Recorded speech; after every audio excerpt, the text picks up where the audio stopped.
بسم الله الرحمن الرحيم. سلام على آل ياسين.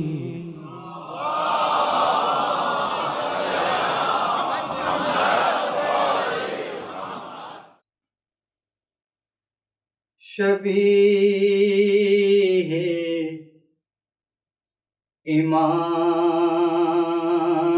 زمان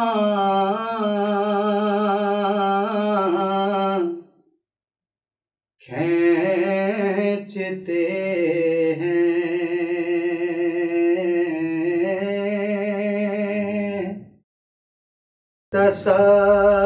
تصور میں تصویر جان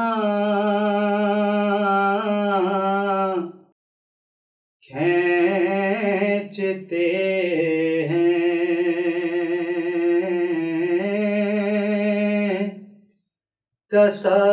تصور میں تصویر جان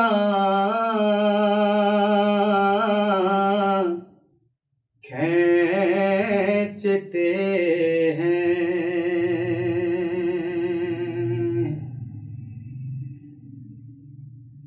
جگہ مول لی گئے مزاروں کی خاطر جگہ مول لی گئے مزاروں کی خاطر زمین پر شہیدی نشان کھینچتے ہیں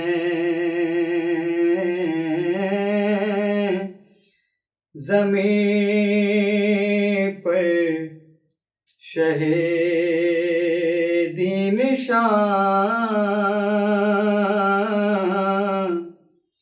کھینچتے ہیں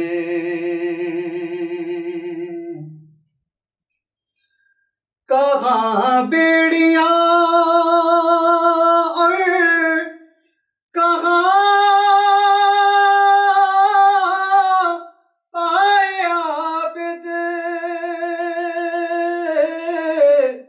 کہاں بیڑیاں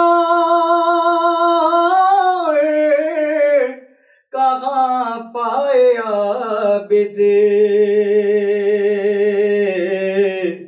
یہ لنگر کہیں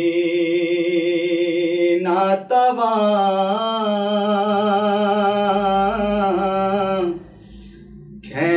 کھینچتے ہیں یہ لنگر کہیں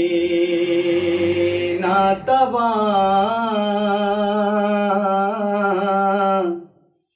کھینچتے ہیں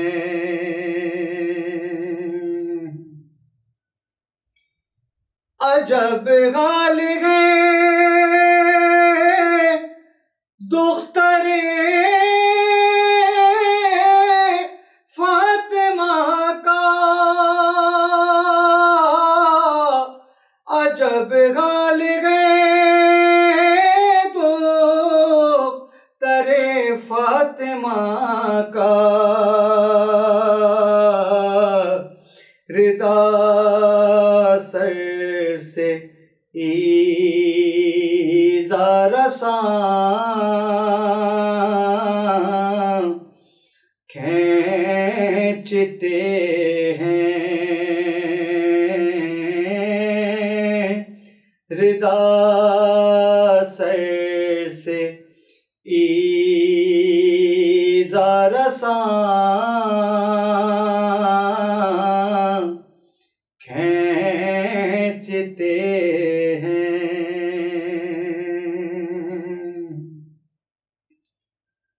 پکار سکینہ دعائی ہے بابا، پکار سکینہ دعائی ہے بابا، ستم گر میری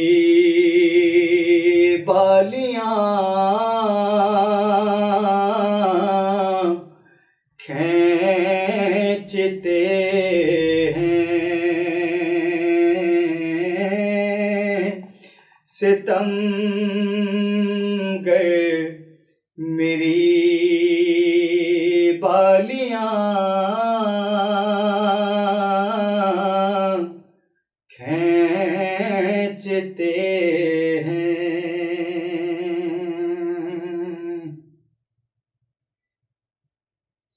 ستم گر میری بالیاں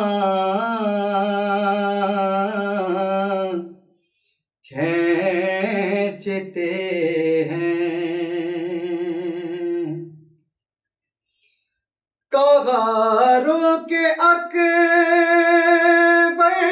نے اے درد تھم جا، کغاروں کے اکبر نے اے درد تھم جا، کہ سینے سے باباسنا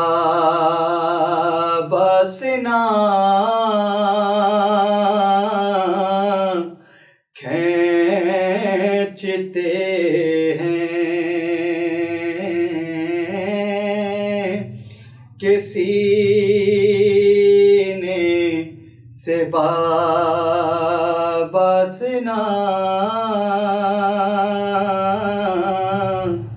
کھینچتے ہیں، شبیہ امام زمان کھینچتے ہیں، انیس سے زمین میں بہت کم ہے وسعت، انیس سے زمین میں بہت کم ہے وسعت،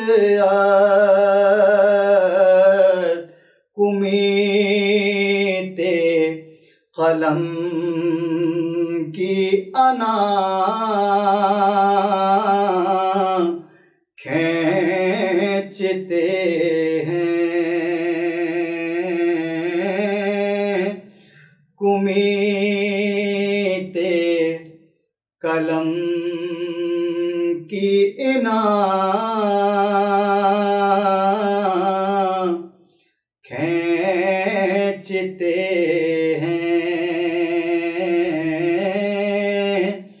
کمیت قلم کی انا کھینچتے ہیں، شبیہ امام زمان کھینچتے ہیں۔ فاتحہ۔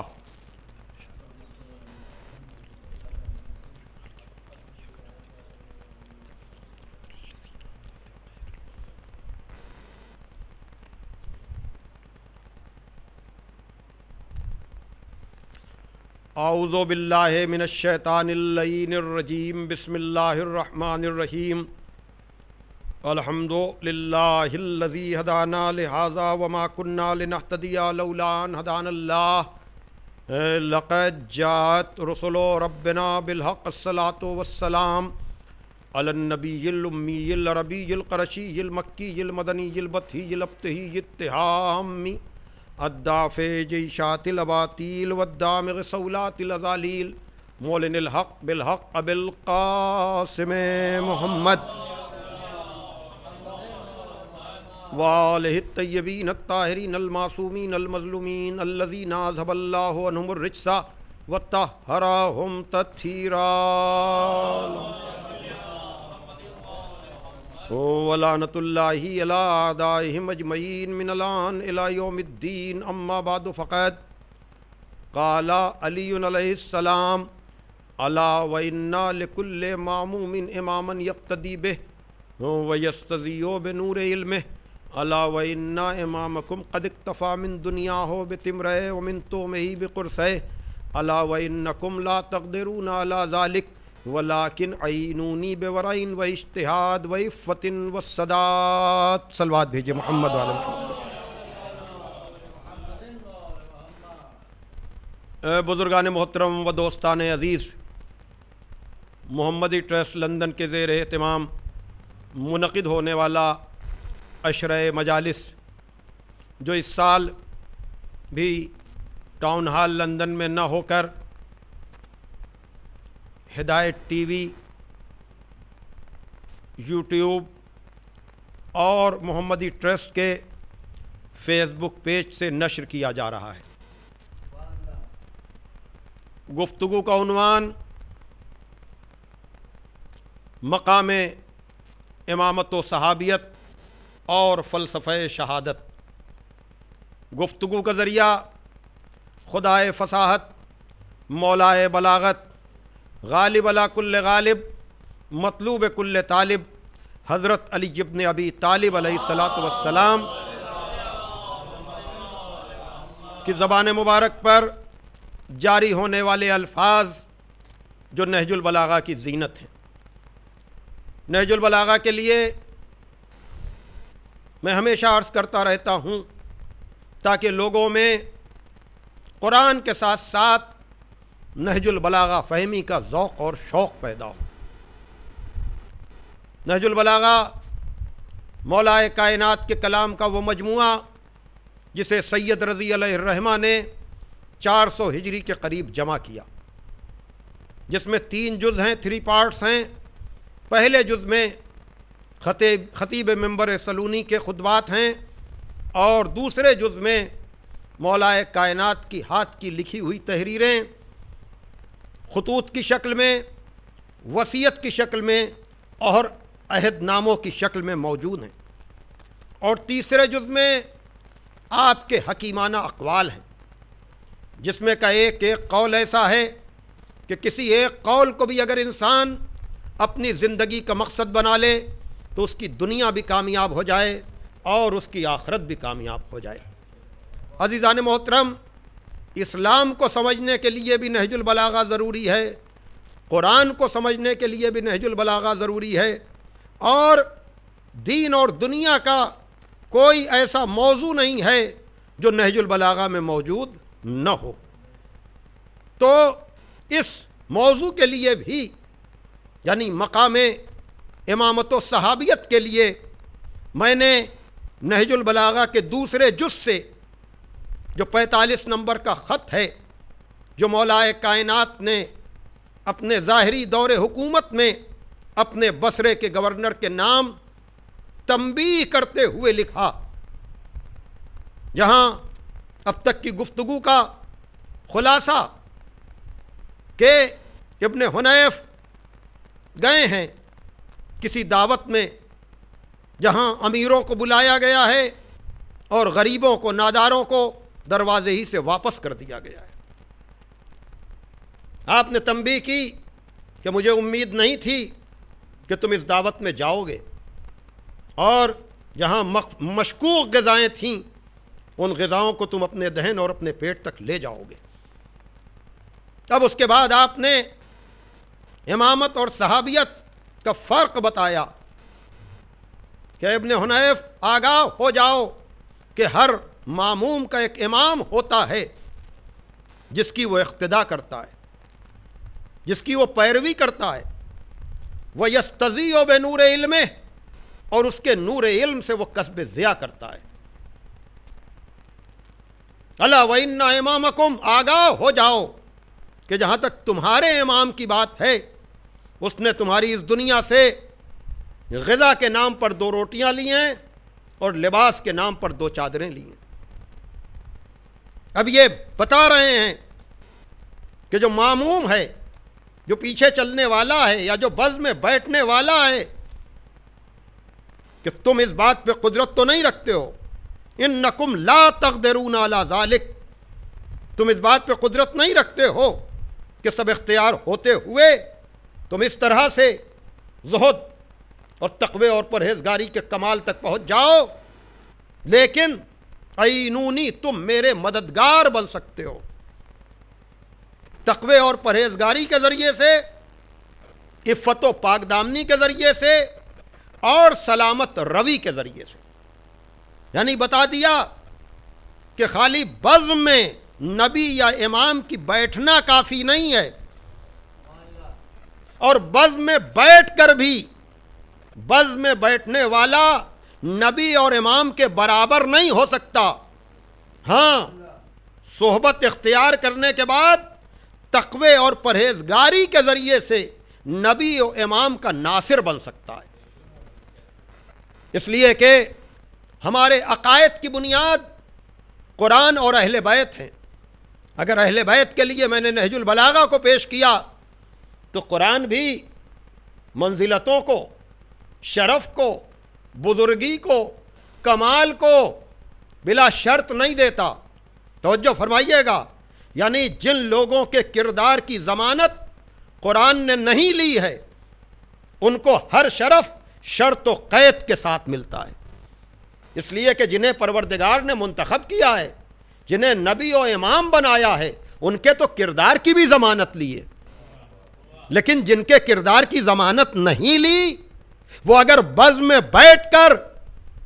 وفادار بن جائیں تو ان کو تمغہ نصرت و محبت ملے گا، لیکن اگر وہ غدار نکل جائیں تو چاہے بزم نبی ہو چاہے بزم علی ہو، ان کو قوم و انی کہہ کر نکال دیا جاتا ہے۔ صلوات بھیجے محمد و آل محمد۔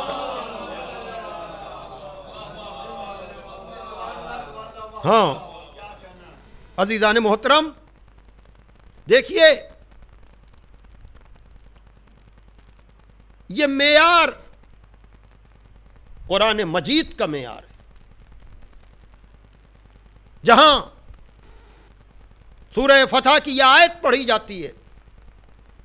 کہ لقد رضی اللہ عن المومنین، کہ یقیناً خدا صاحبان ایمان سے اس وقت راضی ہو گیا۔ رضی اللہ کا صرف دیکھ رہے ہیں آپ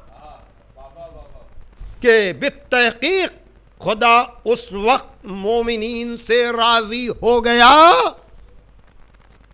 جب انہوں نے شجرے کے نیچے، پیڑ کے نیچے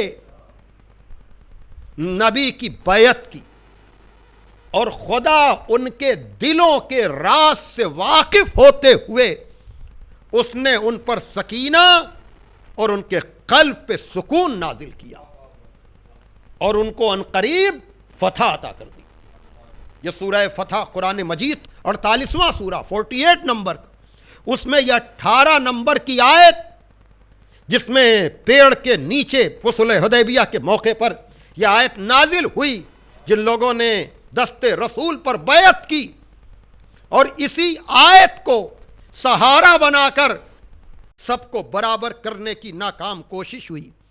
توجہ فرمائیے گا، لیکن بلاغت قرآنی کو کون سمجھے؟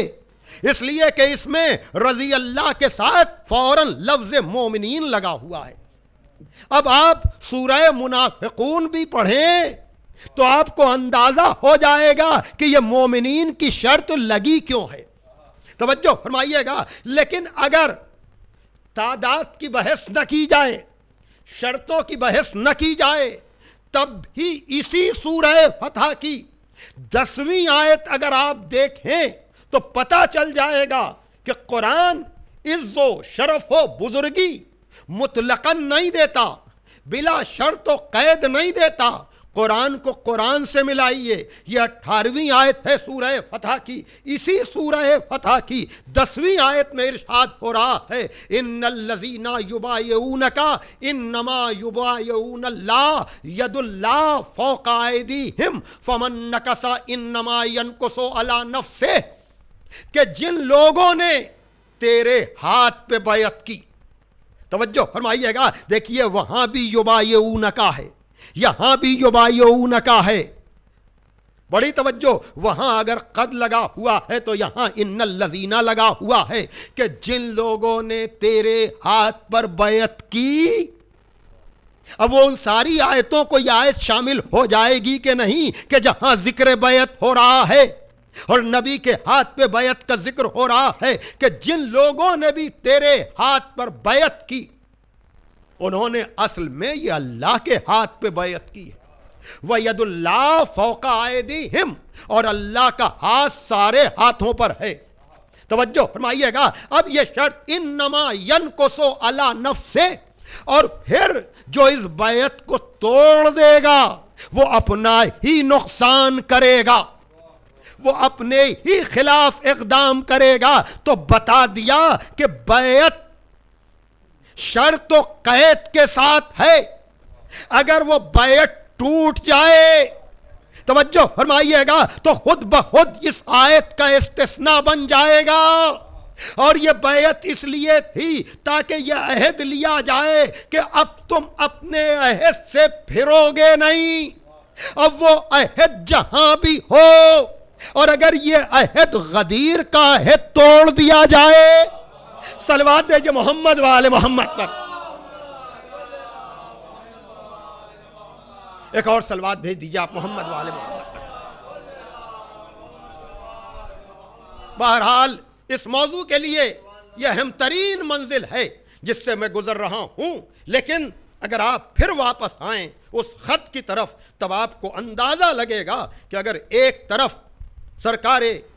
امامت نے، امیر المومنین علی ابن ابی طالب علیہ الصلاۃ والسلام نے یہ کہا کہ تم قدرت نہیں رکھتے ہو، یہ فرق بتایا ہے کہ جو امام اور ماموم کا فرق ہے، رہبر اور رہرو کا جو فرق ہے، اور اگر اس کو اور آپ وسعت دیں تو اسی نہج البلاغہ سے یہاں کیا کہہ رہے ہیں، انکم لا تقدرون علی ذالک، دیکھو ابن حنیف تم اس بات پہ قدرت نہیں رکھتے ہو۔ لیکن اب آپ کو میں لے چلوں گا نہج البلاغہ کے خطبات کے باب میں، 207 نمبر کا خطبہ یہ ہے، اور انگریزی جو ترجمہ ہے اس میں نمبر آپ کو 209 ملے گا۔ میں نے اس خط کے ذیل میں رمضان المبارک میں النور انسٹیٹیوٹ کی زیر اہتمام خمسہ پڑھا تھا، اس میں بھی اس خطبے کا بھی ذکر کیا تھا، لیکن گہرائی اور گیرائی کی وجہ سے میں نے اس کو محرم کے عشرے کے لیے بھی اسی خط کو اور اسی سلسلے کو منتخب کیا کہ جہاں یہ امام اپنے ایک ماموم کی عیادت کو گیا ہے۔ عرض کیا جا چکا کہ ابن حنیف وہ ہیں کہ جو نبی کے بھی صحابی ہیں، مولا علی کے بھی صحابی ہیں، ان کا معیار وہاں بیان کیا جا چکا کہ اگر نصرت ہے، مدد ہے تو شرف ہے۔ اب یہاں مولا کائنات اپنے ایک صحابی کے یہاں گئے ہیں۔ نہج البلاغہ میں مفتی جعفر صاحب مرحوم کے ترجمے میں ان کا نام علا ابن زیاد ہے۔ عیادت کی ہے، بڑا گھر دیکھا ہے اور کہا ہے کہ اے علا، تمہیں اس دنیا سے زیادہ آخرت میں بڑے گھر کی ضرورت ہے، اور اگر اب بنا لیا ہے، یہ ہے امام کا وہ، اس لیے کہ میں انشاءاللہ کل سے معیار امامت میں جب باقاعدہ گفتگو کروں گا تو بتاؤں گا کہ رتبہ اور مرتبہ اور کیا ہے۔ ابھی تو میں صحابیت کی منزل سے گزر جاؤں، کل سے انشاءاللہ وہ تفصیلات آئیں گی، لیکن یہاں پر اتنا کہ امام اسے کہتے ہیں جو خالی راستہ دکھائے نہ بلکہ منزل تک پہنچائے بھی۔ توجہ کیجئے گا، ایک ہے اراء الطریق یعنی راستے کا دکھانا، ایک ہے ایصال الی المطلوب یعنی مطلوب تک ہاتھ پکڑ کر پہنچا دینا۔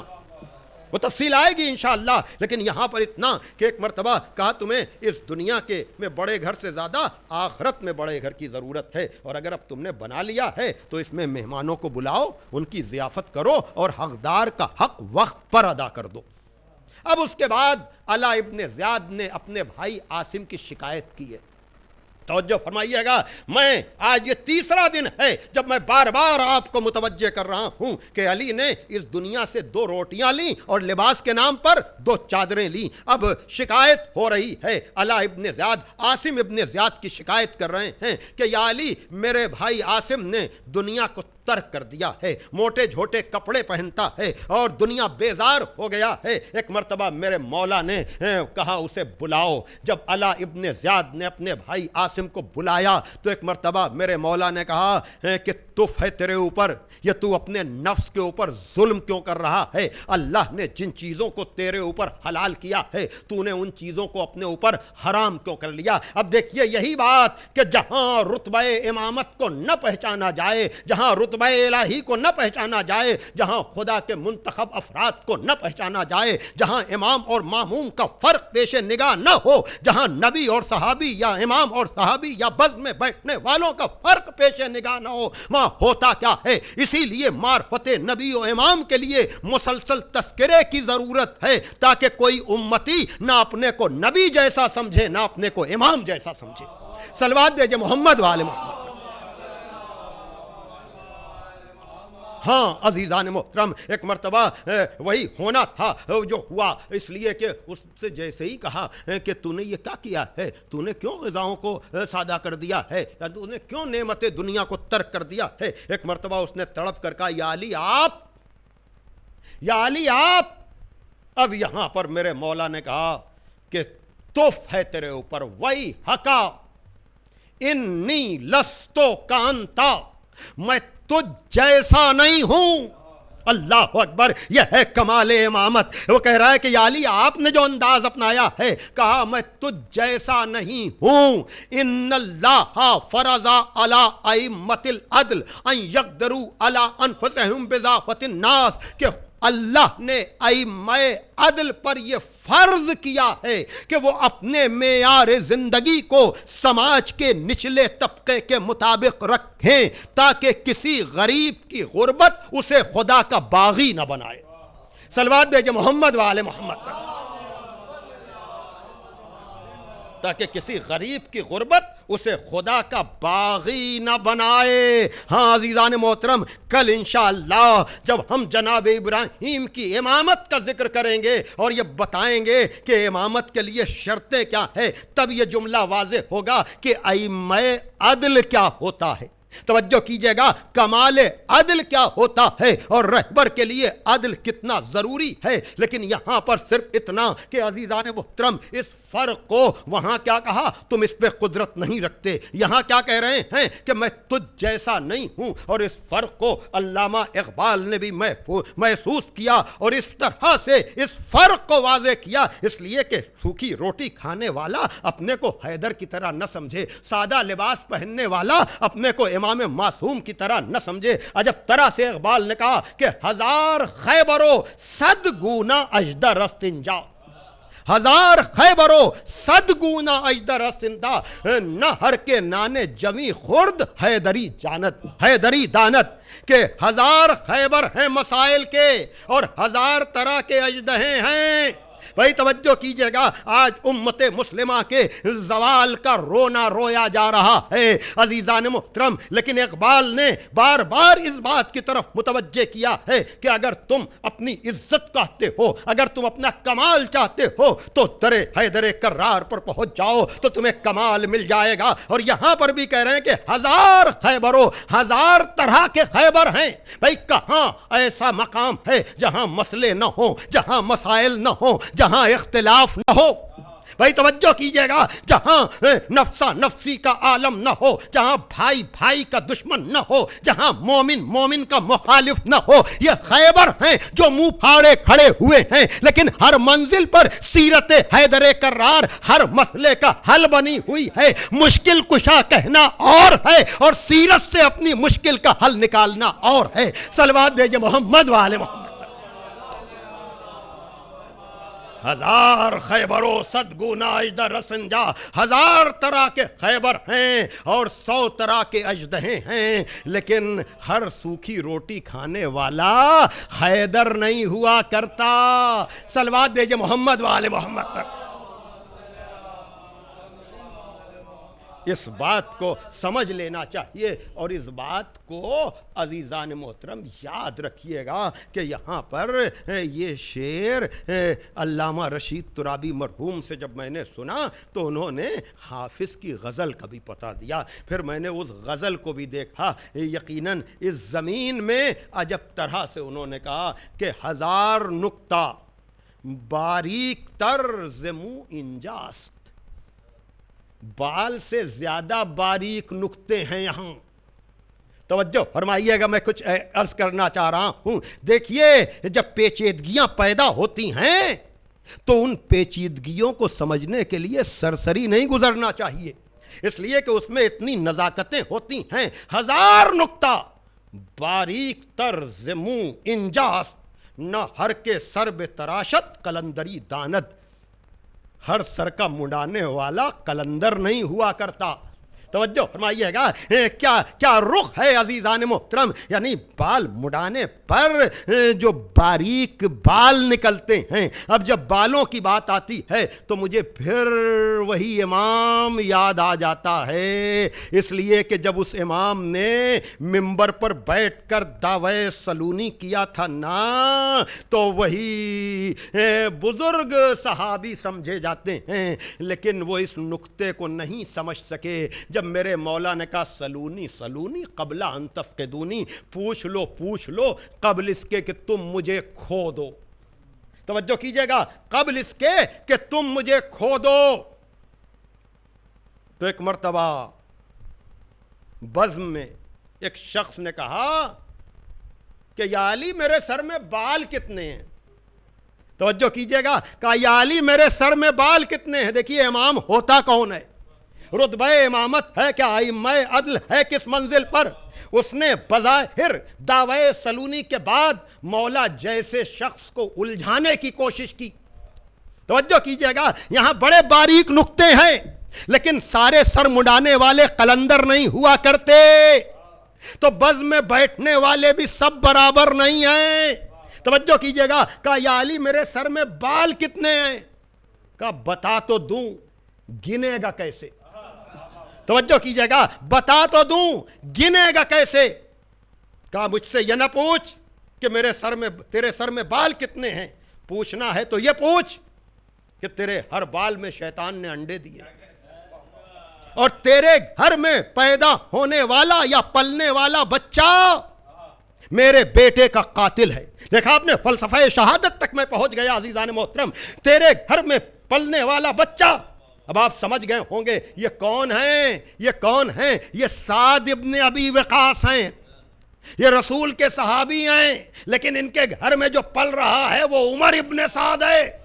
توجہ کیجئے گا، کہا پوچھنا ہے تو یہ پوچھ، تیرے گھر میں پلنے والا بچہ میرے بیٹے کا قاتل ہے۔ اور کربلا کا میں ذکر کرنے جا رہا ہوں نا عزیزان محترم، آج حسین ابن علی 2 محرم کو کربلا پہنچ چکے، لیکن آپ اندازہ لگائیں کہ وہاں، لیکن ذرا سا کربلا تک آنے سے پہلے میں آپ کو ذرا سا وقت میں آپ کا لوں گا، اور وہ یہ کہ دیکھیے یہ وہ ہیں جن کو بڑا محتاط کہا جاتا ہے، جن کے لیے یہ جملے ہیں کہ جب شام کی جنگ کے بعد، جنگ صفین کے بعد لوگوں نے جا کر کے کہا کہ یا علی سعد ابن ابی وقاص نے شام کے لشکر کا ساتھ نہیں دیا یا شام کے حاکم کا ساتھ نہیں دیا، ایک مرتبہ میرے مولا نے مسکرا کر کہا کہ اگر باطل کی طرف نہیں گئے تو حق کے ساتھ بھی تو نہیں آئے۔ توجہ فرمائیے گا، تو دیکھیے اپنے معاملات میں تو آدمی کو غیر جانبدار رہنا چاہیے، لیکن جب بات مولا علی کی آ جائے، امام معصوم کی آ جائے، تو پھر غیر جانبدار نہیں، غیر جانبدار رہنے میں کچھ نہ ملے گا۔ اب تو حق کی طرف آ جاؤ، اس لیے کہ علی کے ساتھ ہو تب تو حق والے ہو، ورنہ کہیں بھی تم بھٹکا کرو شریعت اس کی ذمہ دار نہیں۔ صلوات دیجئے محمد والے محمد۔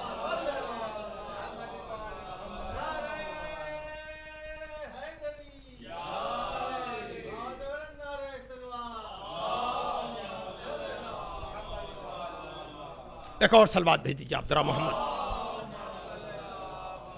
ہاں عزیزان محترم، میں یہیں پر اپنے بیان کو روک دیتا، لیکن میرے پاس 5-7 منٹ ہیں اس بات کو واضح کرنے کے لیے کہ جہاں پر آپ دیکھیں اور اندازہ لگائیں کہ اقبال نے بھی اس نزاکت کو سمجھا کہ ہر سوکھی روٹی کھانے والا حیدر نہیں ہوا کرتا،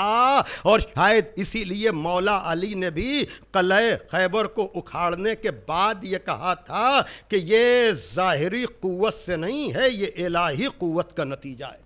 اب وہ الگ سارے اشارے ہیں، لیکن میں آؤں گا، خیبر کا بھی ذکر کروں گا، خندق کا بھی ذکر کروں گا، اور جنگوں کا بھی ذکر کروں گا، تاکہ رتبہ امامت اور مقام امامت لوگوں کو پتہ چلتا چلا جائے. لیکن آج آیت اللہ خمینی علیہ الرحمہ نے اسی امام اور ماموم کے فرق کو، یا آج بھی ابن حنیف کے خط کو پڑھ کر لوگ نمونہ بناتے ہیں اور کہتے ہیں آج ہم میں ابن حنیف جیسے نہیں ہیں، اور علی سے تو قیاس بھی نہیں کیا جا سکتا ہے، وہاں کا تو کوئی تصور بھی نہیں کیا جا سکتا ہے. اور اس بات کو اس طرح سے کہا آیت اللہ خمینی علیہ الرحمہ نے، کہا خندق کی جنگ میں،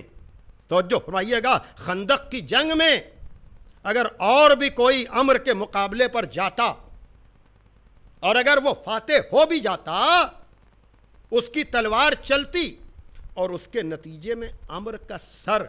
تن سے جدا بھی ہو جاتا، تو اس کو ضربت کا ثواب ملتا. ضربت جز ہے جہاد کا، اور جہاد 5ویں-6 نمبر کی عبادت کا نام ہے. توجہ فرمائیے گا، تو اس کو جہاد کا ثواب ملتا، ضربت کا ثواب ملتا. اس کی ضربت ثقلین کی عبادت سے افضل نہ ہوتی.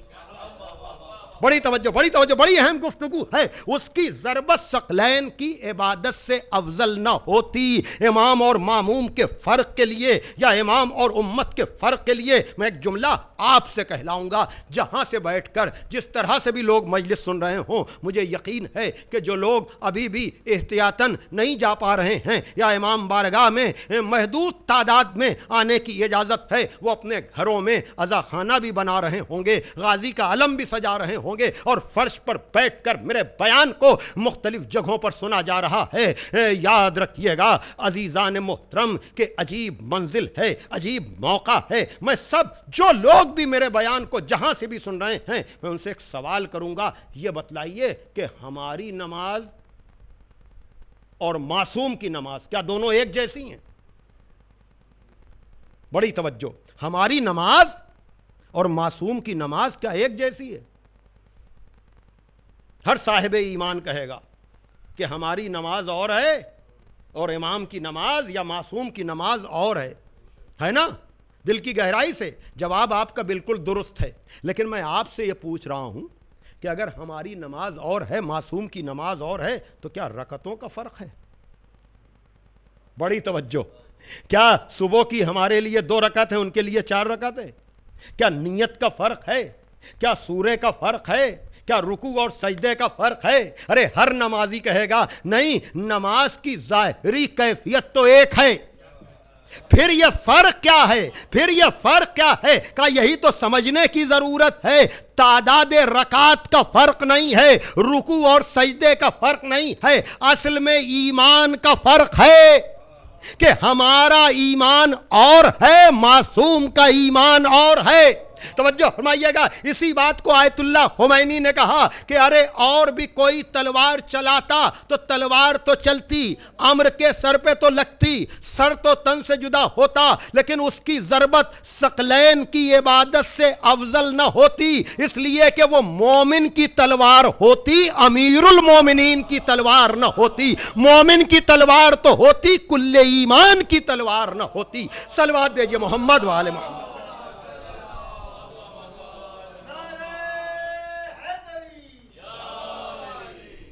بس عزیزان محترم، لیکن مجھے کہنے دیجئے کہ اگر مولا علی نے جو عزت کا معیار نصرت عطا کیا ہے، نصرت قرار دیا ہے کہ تم تقوی اور پرہیزگاری کے ذریعے سے اور عفت و پاک دامنی کے ذریعے سے اور سلامت روی کے ذریعے سے میرے مددگار بن سکتے ہو. میں نے صحابی نبی کا ذکر کیا، میں نے مولا علی کے صحابی کا ذکر کیا، لیکن آئیے آج کی وہ تاریخ جہاں ہم کربلا کو خراج عقیدت پیش کرنے کے لیے یہاں پر جمع ہوئے ہیں، اس لیے کہ آپ کو پتہ ہے نا کہ یہ 28 رجب کو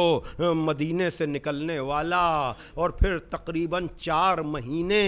مکے میں قیام کرنے والا اور 8ویں ذی الحجہ کو حج کو عمرے سے تبدیل کر کے مکے سے نکلنے والا، راستے میں مسلم کی سنانی سن کر مسلم کے سلام کا جواب دینے والا، اور دوران سفر جب حر کا لشکر آیا ہے، کل انشاءاللہ جناب حر کی شہادت میں پڑھوں گا تو تفصیل آئے گی، لیکن اس وقت خالی اتنا کہ راستے میں حر کے لشکر کو پانی پلا کر اب یہ طے پایا کہ اب ایک ایسی طرف جایا جائے جو کوفے کی طرف بھی راستہ نہ جاتا ہو اور کسی اور طرف بھی نہیں، اور یہ قافلہ چلتے چلتے سرزمین کربلا پہ رکا ہے. آپ کو پتا ہے کہ حسین نے کئی گھوڑے بدلے تاکہ پتہ چل جائے کہ ہم ہی نہیں، ہم جن جانوروں پر سوار ہوتے ہیں وہ بھی اپنی منزل کو پہچانتے ہیں. ہاں عزیزو، آپ کو پتا ہے نا کہ امام حسین نے قبیلہ بنی اسد کو بلایا ہے اور ان سے زمین خرید کی ہے، اور پھر اس کے بعد یہ کہا ہے کہ دیکھو ہماری چند شرطیں ہیں کہ ہمارے آنے والے زائروں کے ٹھہرنے اور ان کی ضیافت کا انتظام 3 دن تک کرنا. 3 دن کی بھوک پیاس میں جام شہادت نوش کرنے والے اپنے زائروں کے لیے ایسا خیال. ہاں آزادارو، بہت سے لوگ کووڈ-19 کی وجہ سے، پابندیوں کی وجہ سے کربلا نہیں جا پا رہے ہیں، لیکن جن کو بھی موقع ملا ہے انہوں نے اپنے کو کربلا پہنچایا ہے. ہاں آزادارو، آج کربلا والے حسین ابن علی کی آمد کا منظر وہاں دیکھ رہے ہوں گے، اور بنی اسد کے قبیلے والے. ہاں آزادارو، آپ کو پتا ہے کہ کربلا کی زمین پر کیسے کیسے ستارے اور آفتاب و مہتاب چشم خدا کا خاص نظارہ ہے کربلا. خرد بری کی آنکھ کا تارا ہے کربلا جو ڈوبتا نہیں. اللہ اکبر. ہاں آزادارو، آپ کو پتا ہے یہ ستارے کبھی ڈوبا نہیں کرتے، اس لیے کہ چاہے حر کے مقدر کا ستارہ ہو. ہاں آزادارو، تو کربلا کی جب بات آتی ہے، حسین ابن علی نے کہا تھا نا کہ تم ہمارے شہیدوں کے دفن کا انتظام کرنا، اس کی تفصیل پھر کبھی. لیکن آج میں چاہتا ہوں کہ حسین کے اس صحابی کا تذکرہ کروں جس کا ذکر عام طور سے اشاروں میں تو ہوتا ہے، تفصیل کے ساتھ نہیں ہو پاتا. وہ کون سا صحابی ہے تاکہ پتا چلے کہ حسین نے کیوں فخر کیا ہے کہ جیسے صحابی مجھے ملے ویسے نہ میرے نانا کو ملے، ویسے نہ میرے بابا کو ملے، ویسے نہ میرے بھائی حسن کو ملے. ہاں وہ صحابی جون ہیں جو جناب ابو ذر غفاری کے غلام ہیں، اور یہ بھی وہ ہیں جن کو فضل ابن عباس ابن عبد المطلب سے خرید کر مولا علی نے جناب ابو ذر کی غلامی میں دیا تھا. اب اس کے بعد ہاں آزادارو، جب جناب ابو ذر کی شہادت تقریباً 32 ہجری میں ہو گئی تو جناب ابو ذر کا یہ غلام جون مولا علی کی غلامی میں آ گیا. تاریخوں میں ہے کہ اب اس کے بعد یہی وہ جون ہیں جو امام حسن کے ساتھ بھی ہیں، امام حسین کے ساتھ بھی ہیں. یہ بڑے سن رسیدہ ہیں، لیکن جب مدینے سے مولا حسین نکلنے لگے ہیں 28ویں سفر کو، تو آزادارو جناب جون بھی مولا حسین کے ساتھ ساتھ، اللہ اکبر، سارے سفر میں یہ غلام اپنے آقا کی خدمت کرتا رہا. اور کربلا 2 محرم کو جب یہ سارا قافلہ پہنچا ہے تو جون بھی اس قافلے کے شریک و سہیم ہیں. اور پھر شب عاشور کی بھی روایت ہے کہ مولا حسین نے جب سب کو جانے کی اجازت دی ہے تو اس غلام حبشی کو بھی جانے کی اجازت دی ہے، لیکن اس نے جانے سے انکار کیا. اور دوسری روایت میں یہ ہے کہ جب روز عاشور موت کا بازار گرم ہوا، ایک ایک صحابی جام شہادت نوش کرتا رہا، تو ظہر کی نماز جناب جون نے اپنے آقا کے ساتھ پڑھی ہے۔ اور ایک روایت میں تو یہاں تک ہے چونکہ یہ ماہر اسلحے والے تھے، اس لیے شب عاشور میں تلواروں کے تیار کرنے میں بھی جناب جون کا حصہ ہے۔ بڑی تفصیل ہے اصحاب حسین کی، لیکن بہرحال نماز ظہر کے بعد جناب جون آئے ہیں اور کہا ہے کہ آقا مجھے بھی میدان میں جانے کی اجازت دیجئے۔ ایک مرتبہ مولا حسین نے کہا کہ جون تم نے یہاں تک میرا ساتھ دیا، تم نے حق کے نصرت ادا کیا، لیکن اب ہم تمہیں آزاد کرتے ہیں۔ عجب جملے ہیں، تڑپ کر یہ عزت صحابیت کو مل رہی ہے۔ اللہ اکبر! کہا مولا یہ کیسے ہو سکتا ہے کہ جب تک حالات سازگار ہوں میں آپ کے دسترخوان کا کھانے والا شمار ہوں، اور جب آپ پر مصیبت آ گئی ہے تو میں آپ کو تنہا چھوڑ کر چلا جاؤں۔ ہاں آزادارو، ایک مرتبہ اب جون کہہ رہے ہیں کہ مولا ہمیں میدان میں جانے کی اجازت دیجئے۔ سنیے سنیے، کربلا کی زمین پر بکھرے ہوئے لاشوں سے بڑا گہرا تعلق ہے حسین کے اس صحابی کا۔ اللہ اکبر! ایک مرتبہ جناب جون نے کہا کہ آقا آپ مجھے میدان میں جانے کی اجازت کیوں نہیں دے رہے ہیں؟ اسی لیے نا کہ میرے پسینے سے بدبو آتی ہے، ارے میرے بدن کا رنگ سیاہ ہے، آقا ہمیں بھی عزت عطا کر دیجئے۔ ایک مرتبہ مولا حسین سے اجازت ملی، جناب جون گئے ہیں روایتوں کے اختلاف کے ساتھ 25 سے لے کر 75 تک دشمنان حسین کو واصل جہنم کرنے کے بعد حسین کا یہ صحابی زین سے زمین پر آیا ہے۔ ہاں آزادارو، حسین بڑی تیزی کے ساتھ گھوڑے کو دوڑاتے ہوئے گئے ہیں اور جناب جون کے لاشے کو اٹھایا ہے، اپنے زانو پر رکھا ہے۔ عجب جملے ہیں کہ ایک مرتبہ جون کے لاشے کو ہاتھ میں لے کر کے یا جون کے لاشے پر بیٹھ کر کے، یہ ہے امام معصوم، یہ ہے کریم ابن کریم، عجب دعا کر رہے ہیں، اللہم بیض وجہہ وطیب ریحہ واشرہ ما محمد وآل محمد۔ پروردگار تو اس کے چہرے کو روشن کر دے، پروردگار تو اس کی بدبو کو خوشبو سے بدلتے، طیب ریحہ تو اس کے پسینے میں طیب کر دے اس کو، اور اس کو محمد وآل محمد کے ساتھ محشور کر۔ جزاکم ربکم۔ عزادارو، آپ نے گریہ کیا۔ بنی اسد جن سے مولا حسین نے کہا تھا نا کہ میری شہادت کے بعد میرے دفن کا انتظام کرنا، اب یہ 5ویں امام کی روایت ہے جو 4تھے امام سے بیان کر رہے ہیں کہ جب بنی اسد کے قبیلے والے دفن میں مدد کے لیے ہمارے پاس آئے ہیں تو ایک ایسا لاشا تھا جس سے عجب طرح کا نور ساتے تھا۔ ان قبیلہ بنی اسد والوں نے جن سے آج کی تاریخ میں حسین نے زمین خرید کی تھی، بڑا گہرا ربط ہے آج کی تاریخ سے، انہوں نے اس لاشے کو چمکتا ہوا دیکھ کر پوچھا کہ مولا یہ کس کا لاشا ہے؟ تڑپ کر 4تھے امام نے کہا ارے یہ وہی غلام حبشی جناب ابو ذر کا غلام ہے جس نے یہ جملے کہہ کر کے اجازت لی تھی۔ ارے یہی تو وہ لاشا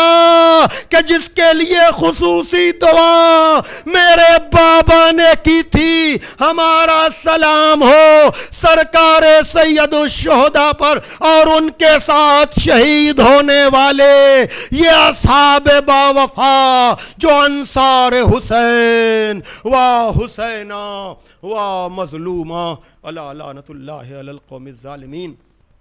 سیعلم الذین ظلموا ای منقلب ینقلبون۔ جھولا جھولاؤں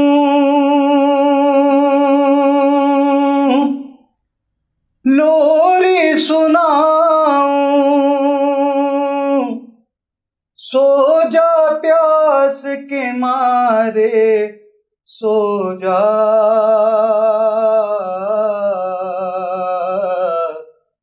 سو جا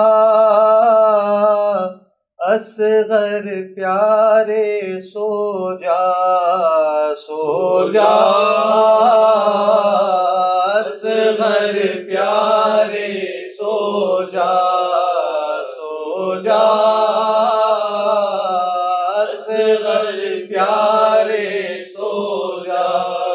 آؤ بتاؤں تم کو دلبر، جد ہیں تمہارے شافع محشر، اور ہیں دادا ساقی کوثر، باپ سوارے جوش پیمبر، شجرگی ہے تیرے نسب کا، شجرگی ہے تیرے نسب کا، سن کر راج دلارے سو جا، سو جا اصغر پیارے سو جا، سو جا اصغر پیارے سو جا، دادی تیری فاطمہ زہرا اور پھوپھی گئے زینب کبرا، ثانی حیدر امو تیرا، ماں کنیز زینب علیا، فخر کے قابل گھر بھر تیرا، فخر کے قابل گھر بھر تیرا، صبت نبی کے پیارے سو جا، سو جا اصغر پیارے سو جا، سو جا اصغر پیارے سو جا، یہ عمر یہ تشنہ دہانی، چپ ہو جاؤ یوسف ثانی، لان جو دیں گے ظلم کے بانی، صبح کو منگا دوں گی میں پانی، بلوا کر عباس علی کو، بلوا کر عباس علی کو، کہتی ہوں میرے پیارے سو جا، سو جا اصغر پیارے سو جا، سو جا اصغر پیارے سو جا، اور بھی بچے پیاس گئے اصغر، ڈالی سکینہ بھی تو گئے مضطر، کوئی بھی یوں روتا نہیں اصغر، جیسے کہ تم روتے ہو تڑپ کر، جیسے کہ تم روتے ہو تڑپ کر، صبر کرو اے جان مادر، صبر کرو اے جان مادر، تھوڑی دیر تو پیارے سو جا، سو جا اصغر پیارے سو جا، سو جا اصغر پیارے سو جا، کون محمد قاسم اکبر ابن علی عباس دلاور، لائیں گے پانی نہر سے جا کر، پھر بھی جو پانی آیا نہ اصغر، لے جائیں گے شاہ پلانے،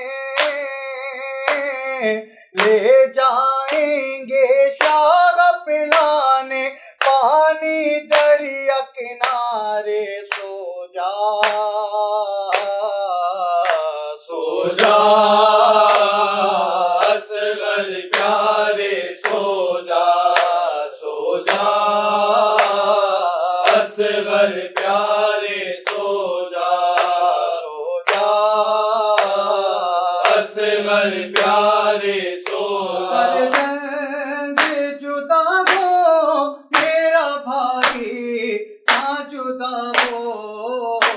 جیتا رہے عباس حسین اس پہ فدا ہو، جیتا رہے عباس حسین اس پہ فدا ہو، زینب سے کہا لو بہن اب تن سے چلی جاں، عباس دلاور کے بچھڑنے کا گے سامان، فرزند جدا ہو میرا بھائی نہ جدا ہو جیتا رہے عباس حسین اس پہ فدا ہو جیتا رہے عباس حسین اس پہ فدا ہو اس بھائی سے پہلے مجھے اللہ کا اٹھا لے وہ میرے یتیموں کو میری جگہ سے پالے فرزند جدا ہو میرا بھائی نہ جدا ہو جیتا رہے عباس حسین اس پہ فدا ہو جیتا رہے عباس حسین اس پہ فدا ہو میں نے جو ہے بیٹوں کی طرح سے اسے پالا میں اس کا ہوں عاشق وہ میرا چاہنے والا فرزند جدا ہو میرا بھائی نہ جدا ہو جیتا رہے عباس حسین اس پہ فدا ہو جیتا رہے عباس حسین اس پہ فدا ہو تصویر علی جب نہ میرے گھر میں رہے گی میرے جانے نہ فرزند پیمبر میں رہے گی فرزند جدا ہو میرا بھائی نہ جدا ہو جیتا رہے عباس حسین اس پہ فدا ہو جیتا رہے عباس حسین اس پہ فدا ہو بابا کی نشانی ہے یہ ہے زینب دل کی ہاتھوں سے گوا دوں میں ید اللہ کی تصویر فرزند جدا ہو میرا بھائی نہ جدا ہو جیتا رہے عباس حسین اس پہ فدا ہو جیتا رہے عباس حسین اس پہ فدا ہو من سے میرے لاشے کو اٹھا لائے گا پھر کون بچے میرے روئیں گے تو سمجھائے گا پھر کون فرزند جدا ہو میرا بھائی نہ جدا ہو جیتا رہے عباس حسین اس پہ فدا ہو جیتا رہے عباس حسین اس پہ فدا ہو بولے کہ نرغے میں ہے یا رب میرا بھائی ایک طرف ساری خدائی فرزند جدا ہو میرا بھائی نہ جدا ہو جیتا رہے عباس حسین اس پہ فدا ہو جیتا رہے عباس حسین اس پہ فدا ہو افسوس برائی نہ تمنا علمدار عشقیزے پہ ایک تیرے لگا شان پہ تلوار فرزند جدا ہو میرا بھائی نہ جدا ہو جیتا رہے عباس حسین اس پہ فدا ہو جیتا رہے عباس حسین اس پہ فدا ہو ہے زبانوں پہ علمدار علمدار عباس علمدار عباس علمدار ہے زبانوں پہ علمدار علمدار عباس علمدار عباس علمدار شان سے بابا کا علم تو نے اٹھایا عباس علمدار عباس علمدار ہمت نے تجھے زندہ و جاوید بنایا عباس علمدار عباس علمدار ہے فوج حسینی کے علمدار علمدار عباس علمدار عباس علمدار ہے فوج حسینی کے علمدار علمدار